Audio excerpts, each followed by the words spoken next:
आमचं सगळं व्यवस्थित झालं, कोर्टाने निकाल दिला, सगळं झालं, तरी पण त्यांनी आमच्या मुलांचं काहीच केलेलं नाही. आम्हाला एवढंच म्हणणं आहे, आमच्या मुलांना घ्यावं.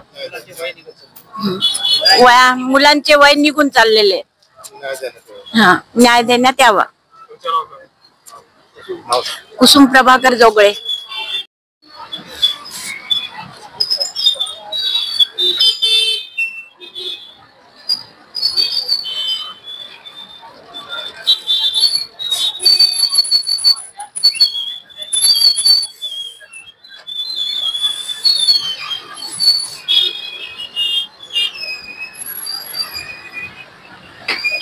चव्हाण.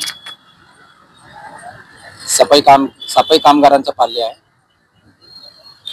आमच्या मागण्या एवढेच आहे का, ज्या घाटी प्रशासनाने जे शासनाचा आदेश आहे 8/1/2025 कोर्टाचा आदेश पण आहे, त्यांना सगळ्यांना डावळून आम्हाला उपोषणाची बारी त्यांनी आणलेली. आमच्यावर मेन मुद्दा आमचा असा आहे का, लाडपागे समितीचा आम्हाला सर्वांना लागू झालेली आहे कोर्टाच्या आदेशानुसार, आणि आम्हाला त्यांनी सामावेश घ्या असा आदेश पण दिलेला आहे 8 तारखेला. आणि 8 तारखेच्या आदेशानुसार त्यांनी एक पत्र काढलं 28/1/2025 सामाजिक न्यायाने. त्याच्यामध्ये स्पष्ट लिहिलेले आहे लाडपागेमध्ये सर्व जाती धर्माच्या लोकांना सामावून घ्या म्हणून. आता त्यांनी विशिष्ट काहीतरी 13/10/2024 जी आर आहे सामाजिक न्यायाचा, त्या अनुषंगाने जागा भरायला लागल्या. आणि आता जो शासनाने एक आदेश पारित केलेला 28/1/2025 त्याच्यामध्ये सर्वांचं नाव घेतलेलं आहे त्यांनी, कोर्टाच्या आदेशाचं पण त्यांच्या सर्वांचं. त्या आदेशाने आम्हाला घ्यायला पाहिजे त्यांनी. बस आमची हीच मागणी आहे यांच्याकडे. निवेदन वगैरे दिले? आम्ही सर्व वेळोवेळी निवेदन दिलंय. नंतर पहिले ज्यावेळेस जागा या उपलब्ध होत्या का नव्हत्या हे यांनाच माहिती आहे. यांनी आम्हाला असं, जेव्हा आम्ही अर्ज पाठपुरावा केला तर त्यावेळेस आम्हाला सांगायचे का नाही भाऊ, कोर्टात प्रलंबित आहे प्रकरण, त्यावेळेस निर्णय झाला का आम्हाला घ्यायचंच आहे तुम्हाला, आम्हाला इथं जागा नाहीये, आपला जागा म्हणजे जागा कमतरता आहे सफाई कर्मचाऱ्यांची, आम्हाला तुम्हाला घ्यायचं आवश्यक आहे म्हणे. मग जेव्हा कोर्टाचा आदेश आला 8/1/2025 आता म्हणताय का तुमच्या जागाच नाहीये सफाई कर्मचाऱ्यांच्या. जेवढ्या जागा होत्या त्या 20 आम्ही त्या जागा भरल्या आहेत. मग आता बाकीचे आमचे जे 101 लोक आहे ते जाणार कुठं? आंदोलनाचा किती दिवस? आज दुसरा दिवस आहे आंदोलनाचा. आणि अमर उपोषणामध्ये मुलांची आता अवस्था तुम्ही बघू शकता. आणि तरी एकही प्रशासकीय अधिकारी येऊन इथं ना विचारपूस तर सोडा, काही जाताना त्यांचे तोंड जाताना ते असे करून जातात जसं काय फार मोठी चूक केलेली इथं बसून. म्हणजे आम्हाला अधिकार पण नाही का उपोषण करून आमचा हक्क मागायचा? इथं सहानुभूती दाखवायला पण कोणी अधिकारी आला नाही इथे.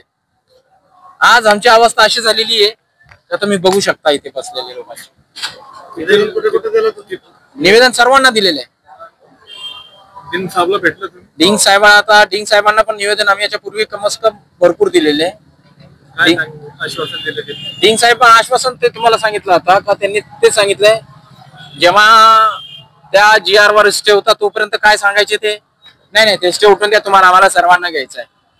बरं, आता 2008 हायकोर्टाचा एक आदेश असा पारित झाला का 6 आठवड्याच्या आतमध्ये लाडपागेच्या जेवढे पण आहे हे निर्णय निकाली काढा.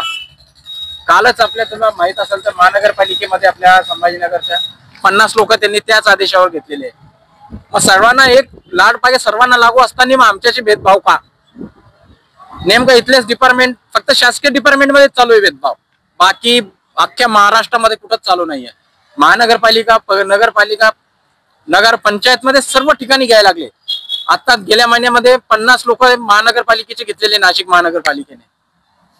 सगळीकडे घेणं चालू व्यवस्थित, फक्त आपल्या शासकीय मध्येच हा घोळ यांनी करून ठेवलेला आहे. किती लोक तुमच्याकडून? आमच्याकडे असे पूर्ण मिळून 110-105च्या आसपास आहे, पण आम्ही उपोषणाला 30 ते 40 जण बसलेलो आहे. तुमच्या मागण्या पूर्ण झाल्यानंतर आम्ही इथून तर हलणार नाही. मागण्या पूर्ण होईपर्यंत आम्ही हलणार नाही. तीव्र आता याच्यानंतर जे होईल, आणखी 2 दिवस आणखी अमर उपोषण राहील आमचं. याच्यानंतर तीव्र आंदोलन होणार आहे. यांच्या अशा वागण्यामुळे आमची काल एक सफाई कर्मचारी वारले आहे. नाव सांगा. संतोष तुळशीराम चव्हाण.